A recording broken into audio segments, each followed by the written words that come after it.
8월 4일 금요일 새벽 예배를 시작합니다. 사도신경을 고백하겠습니다.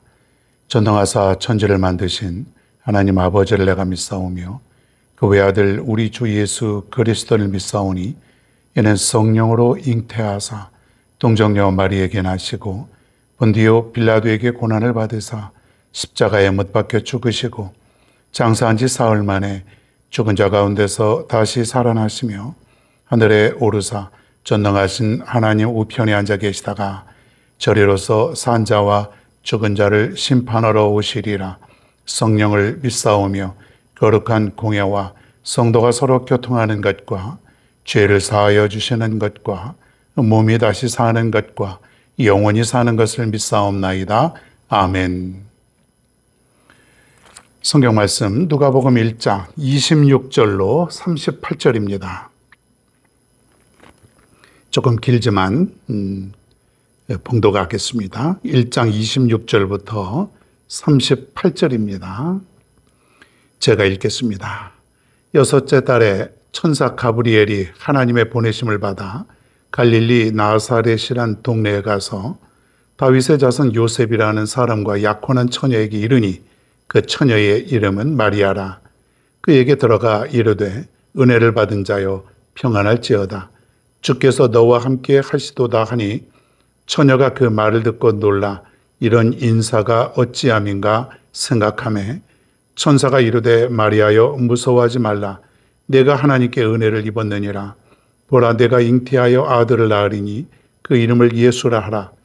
그가 큰 자가 되고 지극히 높으신 이의 아들이라 일컬어질 것이요 주 하나님께서 그 조상 다윗의 왕위를 그에게 주시리니 영원히 야곱의 집을 왕으로 다스리실 것이며 그 나라가 무궁하리라.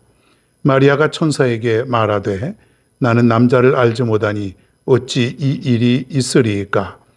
천사가 대답하여 이르되 성령이 내게 임하시고 지극히 높으신 이의 능력이 너를 덮으시리니 이러므로 나실 바 거룩한 이는 하나님의 아들이라 일컬어지리라.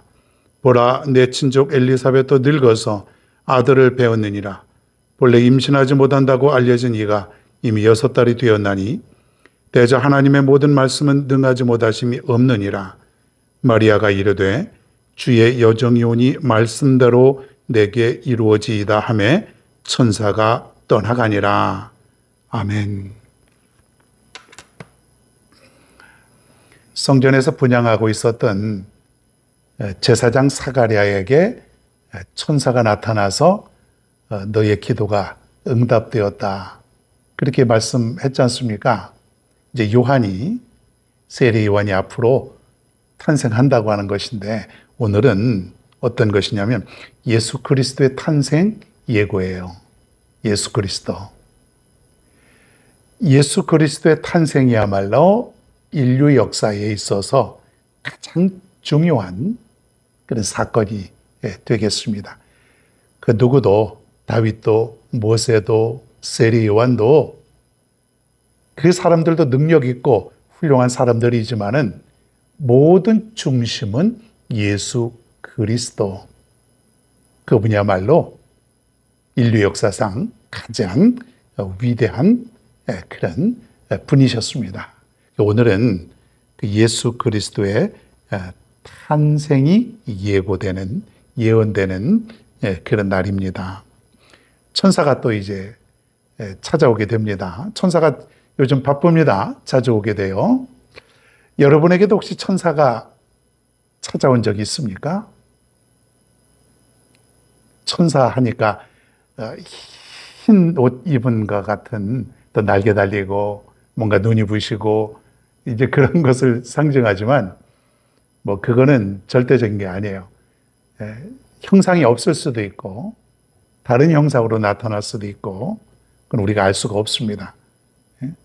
우리에게도 사실은 하나님께서 여러분에게 천사를 보내주셔서 이렇게 우리를 인도하신다고 보면 되겠습니다. 하나님이 인도하시는 거지만 하나님은 또 천사를 통해서 또 일을 하시는 건데 우리가 그 사실을 날마다 믿을 수 있어야 돼요. 이 믿음의 세계, 영적인 세계에서는 가능한 일이죠. 여러분, 천사를 날마다 볼 수 있고 느낄 수 있기를 바랍니다. 오늘은 마리아에게 이제 천사가 나타나서 앞으로 이렇게 될 것이다, 그런 얘기예요. 어떤 일이요?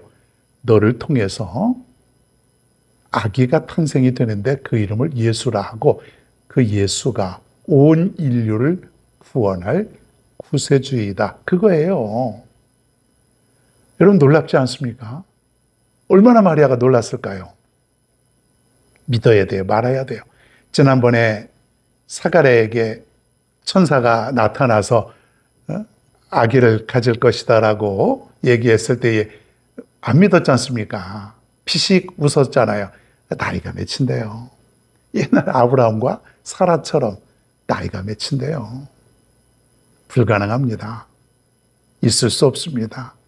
말이 안 됩니다. 지금까지 많은 사람들이 그렇게 생각했죠. 어떤 일에 대해서 초자연적인 일, 또 불가능한 그런 상황 속에서 사람들의 생각은 뭐예요? 말이 안 돼. 이거는 안 되는 거야. 자, 그런데 하나님은 어떤 하나님이에요? 오늘 7절에 보니까 모든 말씀은, 하나님의 모든 말씀은 능하지 못하심이 없느니라. 하나님의 말씀은요, 하나님은요, 능하지 못한 게 없다는 얘기예요. 불가능이 없다는 얘기예요. 믿을 수 있기를 바랍니다. 믿으셔야 돼요. 여러분, 창세기 1장 1절이 뭡니까? 태초에 하나님의 천지를 창조하시니라. 어떻게 이 천지가 하나님의 말씀 한마디로 창조되었다는 걸 어떻게 이해를 합니까? 이해가 돼요? 근데 우리는 믿잖아요. 하여튼 뭐 정확히 어떤 건지 몰라도 하나님이 말씀으로 온 우주를, 이 넓은, 드넓은, 끝도 없는 이 우주를 하나님의 말씀으로 창조하셨다는 것을 우리가 믿는 거예요. 믿을 수밖에 없어요. 가장 성경 처음에 나타나는 그 1장 1절에 있는 말씀을 못 믿으면 우리는 시작을 할 수가 없는 거예요.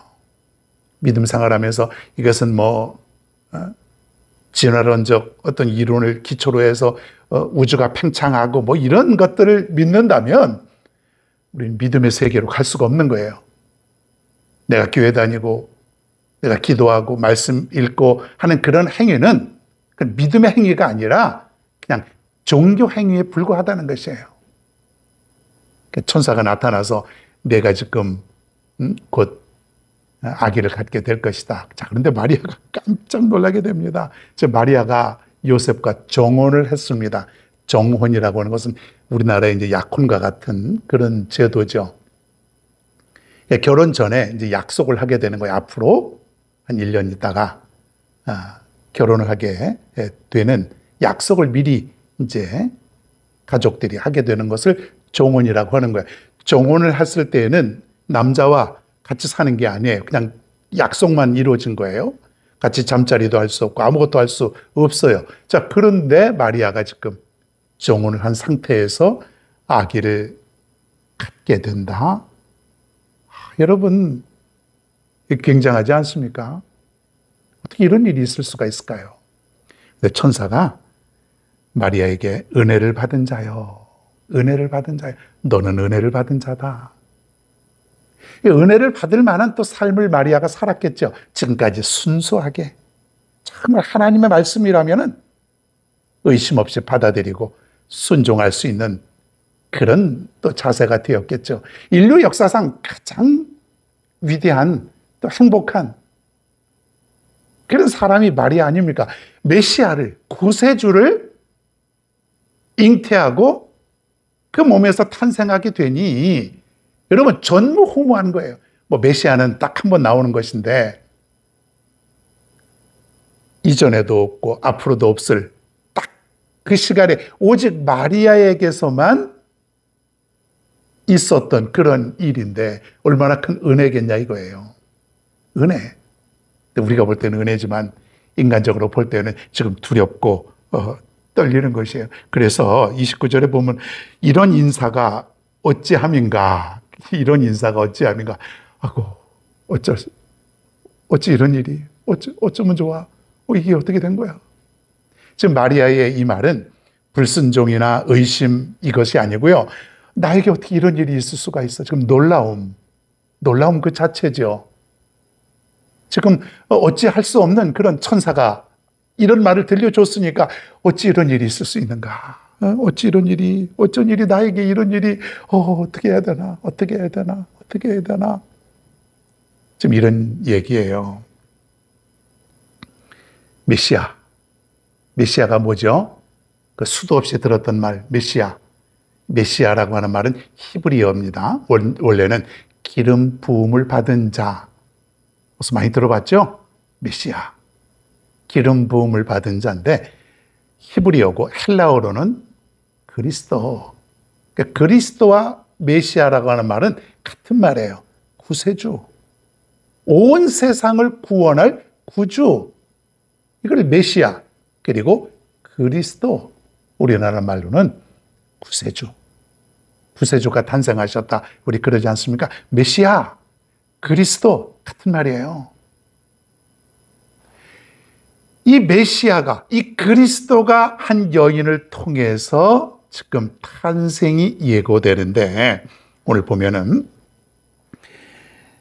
마리아가 뭐라고 말하냐면 마리아가 이르되 주의 여종이오니 말씀대로 내게 이루어지이다. 말씀대로 내게 이루어지이다. 나는 종이오니 그의 말씀대로 내게 이루어지길 바랍니다. 그렇게 하소서.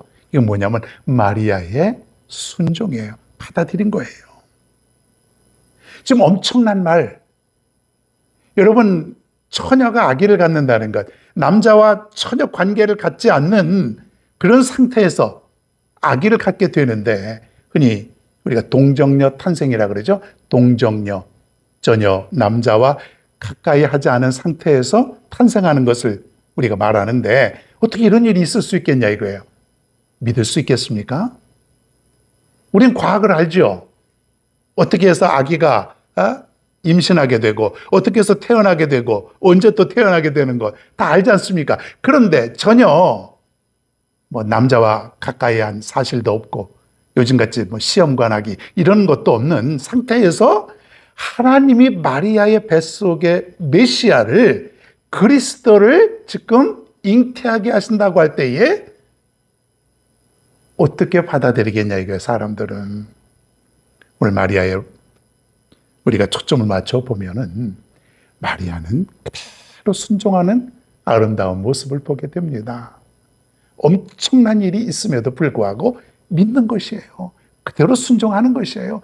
받아들이는 것이에요. 여러분, 이게 믿음이에요. 이게 믿음이에요. 하나님이 천지를 창조하셨다가 하면은 그런 거예요. 죽은 자를 살리셨다 하면 그런 거예요. 그냥 의심 없이 받아들이는 믿음. 여러분 모두에게 이런 믿음이 있게 되기를 바랍니다. 현대인들은 너무 아는 게 많아요. 너무 지식이 많아요. 지식이 많다 보니까 교회 안에서도 우리가 그 지식을 이용하려고 그래요. 아니야, 이건 이렇게 할 수 있는 게 아니야. 이건 이런 이치가 이게 아니야.